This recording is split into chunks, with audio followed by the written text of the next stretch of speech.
Uganda is a non-government organization which is children and young people centered, promoting girls' education through skills development, advocating and mobilizing for increased opportunities and creating platforms for their empowerment. It was birthed as a result of the realization that girls were not active participants in the process of their education. GEM has been operational in Uganda in schools and districts since 2002. Over the years, working with the children and the young people in solving the issues that the children face in the education, we have found out that one of the major causes of dropout of girls from school, both primary and secondary, is teenage pregnancies.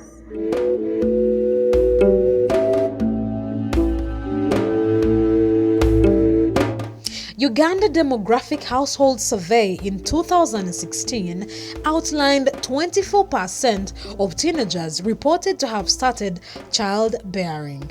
Teenage pregnancy is 25% and it is one of the highest in sub-Saharan Africa. Of the 28 of girls who were sexually active while at school, 80.1% got pregnant. Of this, 97% dropped out of school due to pregnancies. The colleagues work in GEM Uganda came up with that idea of girls' education movement right from high school, which grew into a very strong organization later on, funded by UNICEF, and it handled a project of towards 1,000 girls who had dropped out of school because of pregnancy. So in the process of resettling them, I was brought on board as a volunteer. So of course when I was posted here, I had already interacted with very many young girls, very many teenage mothers, resettling them into school, supporting them to get to better levels. So this was just like a drop in an ocean. So my first pregnant girls were two. One is a born of this area, another one was coming from Gomba. Twafunamu obutakkaanya n'omwami wange nga okusoma olusoma olwo nga lwakatandika lwe baawumuliramu covid.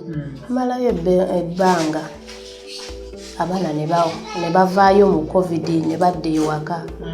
Namuleeta wano omukyala neiba nankubira essimu n'angamba naye nga ndaba omwana wo alinga alina olubuto. Tinange nenkubira taata we yali abeera naye ne mmugamba bangambye Christine alina ki? Alina olubuto kituufu. Kati ne mmugamba mubuuze ani nannyinirwo. Namubuuza omwana n'ayogera. I had a friend, he used to come to buy and he goes. Then there's a time he came, gave me a bottle of water. Neighbor, mwana wa neighbor, nga babeerawo wano, nga bw'olaba nti abaana baawamu. After taking that water, I felt dizzy. When I came back on normal, it's the one I first saw, yet it's the one I last saw when I've not yet come in that condition. Then I asked him that who has brought me here? Why am I not feeling very well? Told me that I'm sorry, but I want to tell you that I love you. I fear to tell you that whatever things happens, I'm sorry. Started saying those words. Nangamba mama nali sobola era kwagala oyo omulenzi naye nange yankaka saamanya. Kati nange saakimanya oba yannimba oba teyannimba. At first, the mind which first came into me to abort. Then I had a friend who aborted. And things went berserk. Then I said that I'm not going to abort. Whatever thing happens, I'm going to deal with it. Kati taata we n'ayagala nnyo okutabuka ne mugamba nti naye ogenda ottabuka omwana agenda funa buyambi ki? I started thinking of what am I going to do? Where am I going to stay if my dad knows that? what is he going to do to me? Following the COVID-19 pandemic that led to a total closure of schools, teenage pregnancy rates more than doubled. Within 11 months, more than 100,000 teenage pregnancies had been reported. This was a wake-up call that out of this number, there were candidates, Primary 7, Senior 4, and Senior 6, who contribute to national education achievements like national literacy levels and gender parity in education. This meant a retrogression in these achievements. Kati obuzibu bwajjira obwa COVID ne babasindika ne bakomawo waka abaana. Bwe bakomawo waka era nga bw'omanyi omwana tosobola kumukuuma agenda ku luzzi ogende naye genda ku maduuka ondeetere kino. Nali ndi awo ndowooza mu bbanga lya myezi ng'esatu ne mpulirako amawulire kuba nze nali sikimanyi oli najja naŋŋamba oli wano nti baŋŋambye muwalawo alabika ayina ki olubuto ne mbabuuza muwala ani nga ndowooleza ku bali abakulu ne baŋŋamba nti masituula.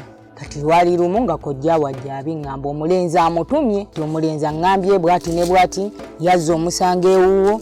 Omulenzi oyo alabika ali mu myaka nga 26, 27 awo bwe watyo nga tubeerawo. Kale nentabukamu njagala nkwate omwana oyo mulenzi bwe yakimanya n'akola ki n'adduka.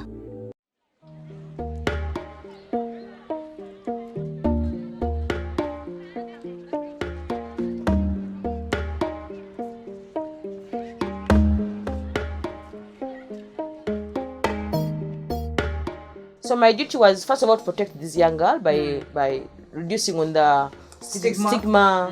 Of course, at start it was abnormal. They've never thought of it. They were challenged about the myth. When you leave her in school, she's going to cause others to get pregnant. Yes. When you leave her in school, the school is going to lose numbers because parents will not accept that. Most schools don't allow it, so it was shocking. Yeah, when Hajat allowed them. But when I saw the support she gave them, so I had to just change my attitude. Actually, for me, I could not do it. If it was me, I don't think I would. Senga wange yabagamba sekambeeko wano Hajja Turema gwe njogera naye. Ekisaana basobola omukkiriza okukola ki okujja nga alina olubuto. Kati nasooka ne mpuliramu essanyu okubeera ngenda kumalako form 6 kuba nali mu senior 6 naye ate nendowoozaamu okujja okusoma n'olubuto abantu b'osomeramu tebalina mbuto kitoli used kuba nti olinamu emikwano tolina gw'omanyiimu kale kyampaamu obuzibu naye bwe najja ekyasooka okungumya bali terunalabika kati ekyo kingumyangumyamukko. My first step was I will do it because even the ministry accepts it. So the next step after ensuring the parents I will continue with the young girl, I had to involve the students. What I realized in schools is that this whole thing starts with the peers. Even before we know as administrators, even before we get to know as parents, colleagues already know what is happening. The girls who came in with pregnancies, some of them, they were not like of their wish to have those pregnancies. Some of them, they were raped. And others wanted to get these kids 3 paintings and give them money, but they would and expect and they didn't expect that.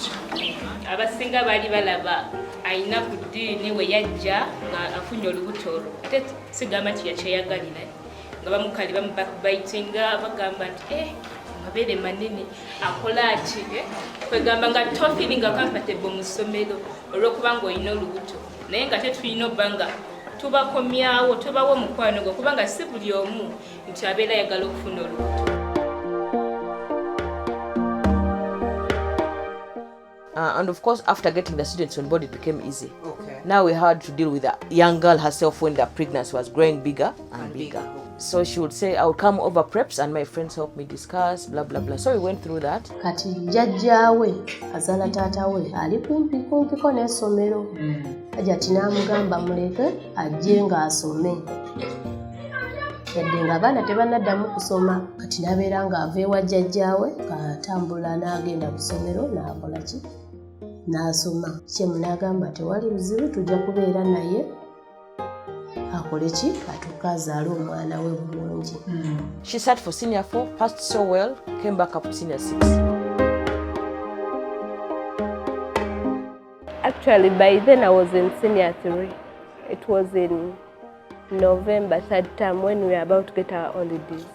Yeah, we went out and we got drunk.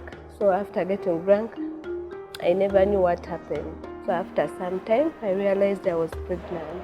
But still, I continued with the studies until senior 4 in 2nd term.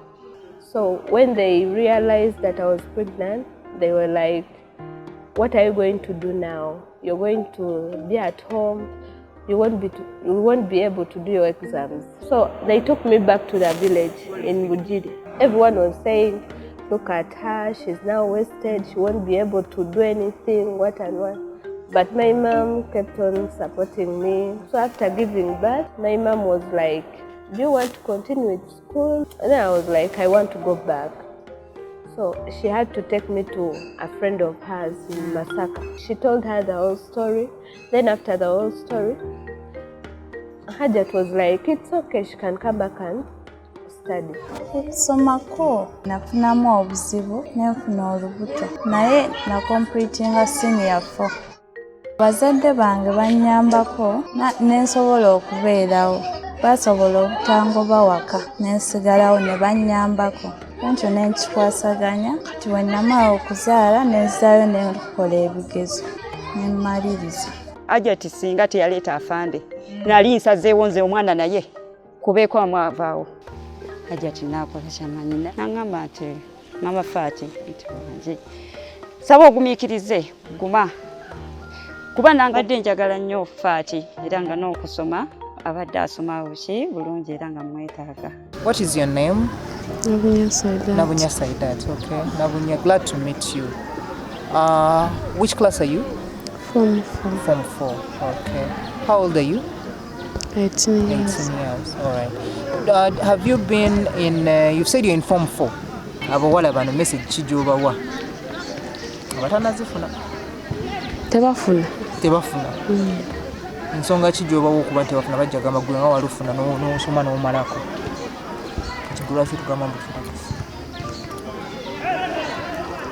First of all, to see Changundukuza. Yeah. Very, very expensive. Yes. Bano ababeera already nga babadde ku ssomero nga balina embuto nze ngenda ba mulabirako kuba ngenda beerawo nga mulaba oli amugeya buli wayitawo abeera teyeewulira so ngenda kuyega ate sigenda genda nange collection kuna lubuto so babakkirize badde nabo basoma. Ndaba ali mu ssomero ng'olwedde ali mu system abaana bangi abamugula kusinga oli abeera ebweru n'olwekyo abiri mu ssomero system era netukawo ng'ali mu ssomero yasinga okubeera ku advantage ennyo. Being in school and you're being supported by someone always keeps you going. It can't even, because I don't think one of those members could think of dropping out of school after all the support they have gotten from you.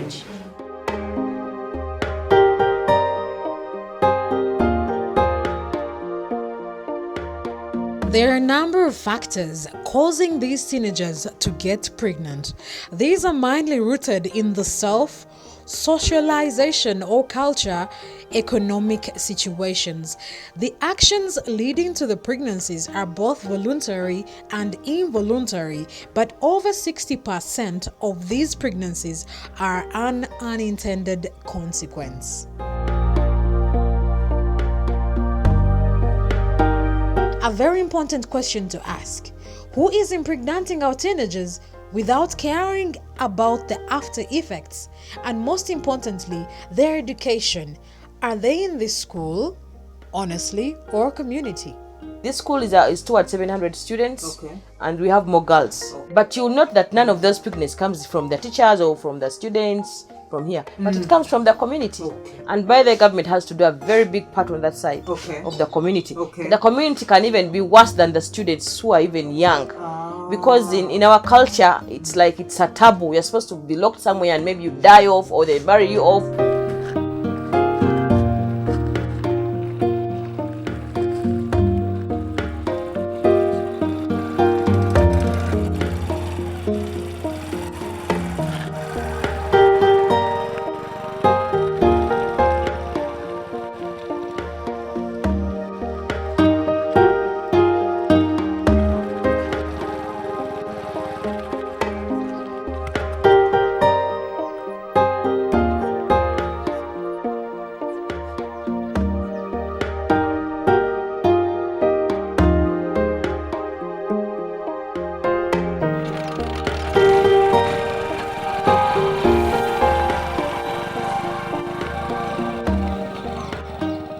There are a number of challenges associated with managing teenage pregnancies.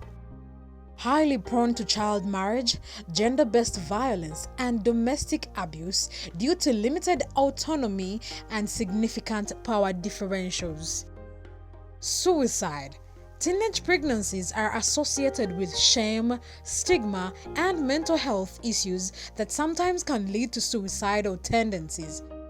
Very high risk of sexually transmitted infections or STIs, including HIV, as they are often unable to effectively negotiate safer sex. Pregnant teenagers are most likely to experience serious complications while giving birth, obstetric fistula. The risk of maternal death are about 28% higher, that is, twice as likely to die during pregnancy of birth. If she is under 15 years, the risk is 5 times higher. Teenage births are associated with high levels of child morbidity and mortality. For example, the neonatal mortality rate of adolescent-born babies is 34 of 1,000 live births compared to 25 of 1,000 live births among women in their 20s.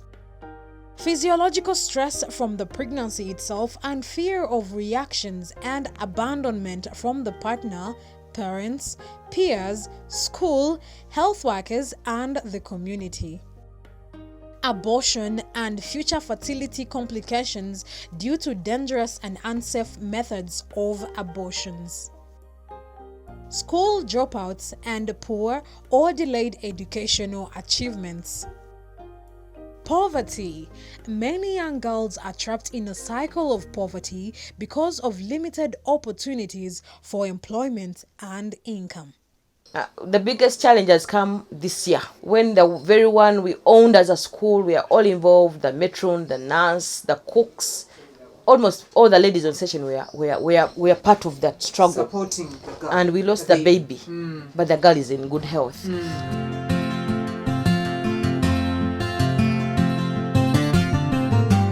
Bali kumacha nakera kumacha ngobuto omwana kale nga yekyusa nnyo nga muya nti mulamu azannya kati ne tuva mu dom ne tugenda okusoma twali tuli mu kusoma art ne utandika okunuma ningambo baki ekino ekyabulijjo kitera okujja kati lwanuma ogwokusatu ninga kirabika waliwo ekitigenda mu maaso kwekogerako ne metron nayogerako ne HM waffe ne bangamba netegeke tukole ki tugende mu ddwaliro.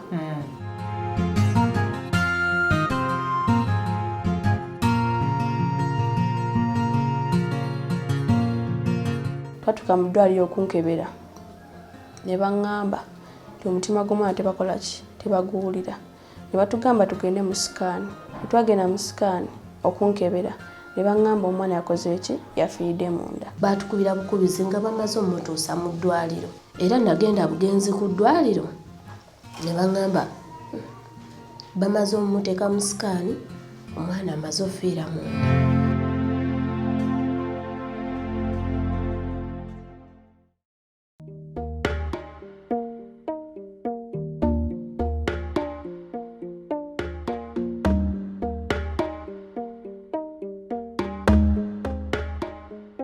Beyond pregnancy, these girls still have purpose for their lives and career dreams, and since school has positioned itself or has been marketed as a place that prepares one to work on their dreams, then ensuring that these girls continue their education is appropriate.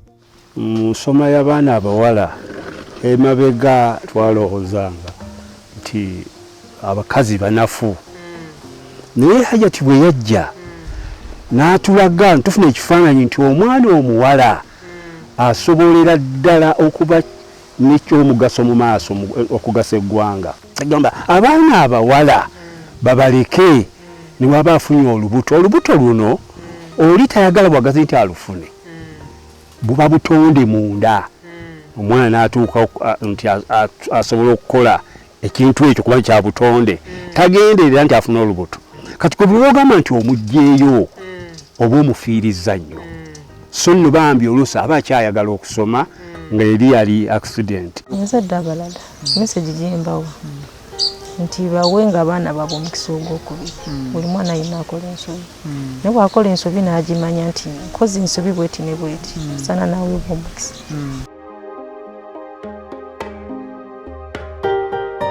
For every problem or challenge, surely there is a solution. Learning from Chisana Secondary School, working with all key stakeholders, especially the head teachers, board of schools, founding bodies, children and parents, we can support these girls continue their education. Bazadde bannaffe nga Chisana Secondary School bwe yeewaayo okubeera n'abaana baffe abalina embuto. Nze ng'omusawo nina obuvunaanyizibwa buli lwe ndaba ng'omwana alina olubuto ajja gye ndi era nga nina okumufaako. Era nange ne mbasaba abaana ab'embuto abo tubakwate bulungi ng'abazadde tusobole okufuna Uganda ennungi. During COVID-19 period, government yesuulirayo teyafaayo kubanga ffe twabeeranga ku TV nga tulaba bulango bwa coronavirus bwokka bwe bwasinganga okubeerako obungi. Bagenda okujjukira ffe abaana abawala ng'olwedde obudde bugenzi. Seminars za women empowerment ze baali bateekawo, gavumenti ze yali eteekawo, ennaku zino tezikyabeerawo. Luli baali basobola okugamba nti kati buli luwummula district ebeera ne semina z'abawala bokka. Naye ennaku zino gavumenti ekyaziteekawo abaagadde be bateekawo kati ng'ab'amadiini ne bagamba nti oba bagenda kubuulirira abasiraamu nti oba ku mizikiti bwe giti. Nze ne ndowooza nti gavumenti luusi esinga kale wadde ne sayidi y'omuzadde yeebaayo naye ne gavumenti nga yo erina engeri gy'erirakisinzeemu gy'etayambyemu mwana. To the girls, the sexual part of their life is something very big that cannot be played around. Not by elders, not by young people, not by ministers, not by presidents. They should hear it from all avenues, from their parents, from their community, from their leaders, from NGOs, from... You know, when you give the same message in all angles, it will make sense. Watannaba kutuuka mu myaka gyange bakubiriza okwekuuma kubanga buli kintu kibaako n'obudde bwakyo.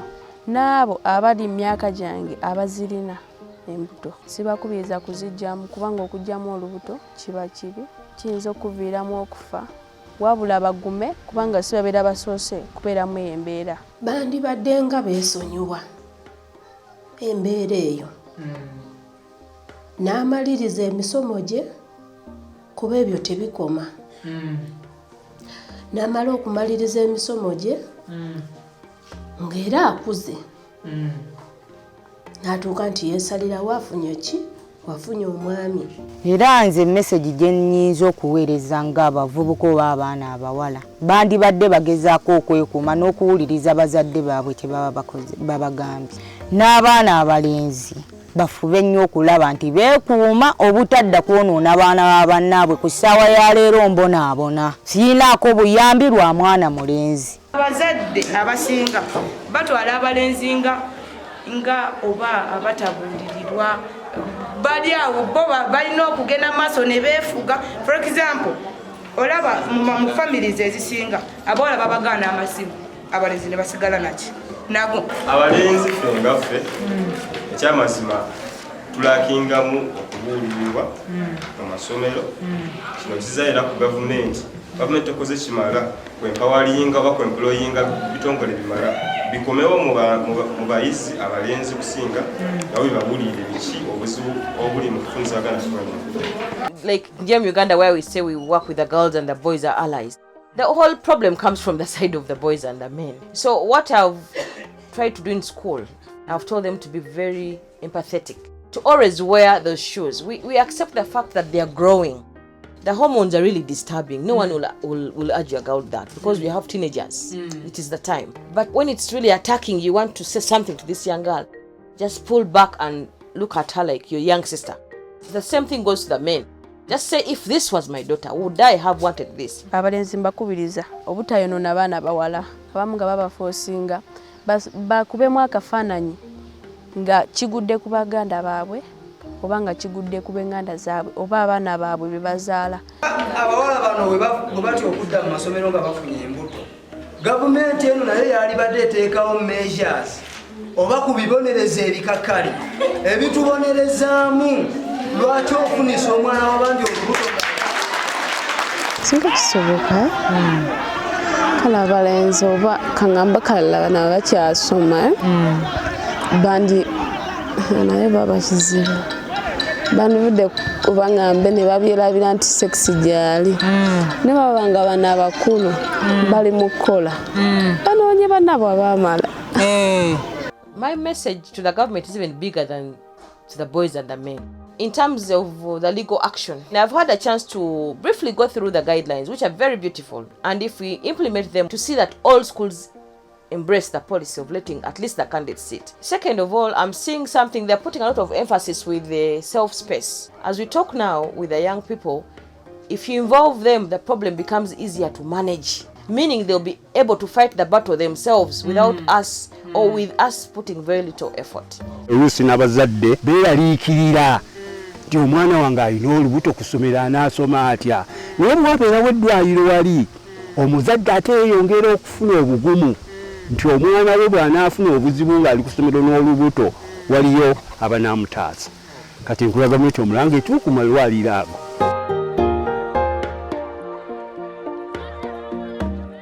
Over the years, we've been looking around as we went about our activities in various districts. We've been looking around to establish which schools are actually supporting the girls to stay in school once they have gotten pregnant and to finish school, or even to come back to school once they have gotten pregnant. We have found at least one school so far. Since COVID came in, we found out that there is a lot of pregnancy going on in Uganda among young people. And as GEM Uganda, learning from this documentary, we call upon the government, one, to monitor and enforce the implementation of these guidelines by all the schools. This will go a long way to help close this gap. I would also like to appeal to the management of the schools, the head teachers, the PTAs, and the communities around to support this. We also call upon government to introduce efforts to sensitize, to engage the men and the boys in this discussion, in all our efforts that we are making to reduce this teenage pregnancy and most desirable to stop the teenage pregnancies.